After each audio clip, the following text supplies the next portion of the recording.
Local news for Tuesday the 17th of March. Following the government's lead over the weekend, UCOL has decided to cancel all graduation ceremonies that were planned to start today. UCOL's Chief of Operations, Lyle French Wright, says celebrating a graduate success is a key moment in our calendar. However, by limiting large gatherings, given the current situation in New Zealand and globally, we can act in the best interests of health and safety and our communities. And events across Wairarapa have been postponed in the wake of COVID-19. Children's Day, Round the Vines and St Patrick's and Lakeview School food fairs, along with the Opaki School Colour Run, have either been postponed or cancelled.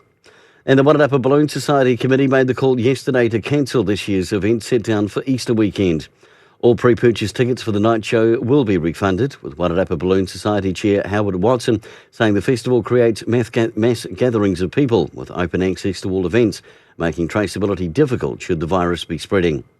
In sport, the Wairarapa women's cricket side have drawn against Taranaki at the weekend, and in a close game against the Hunt Valley Hornets, the Spitfires under-13 baseball team will be heading to the final after securing a 4-3 win. Congratulations. For local news and sport, kia ora, I'm Brent Gare.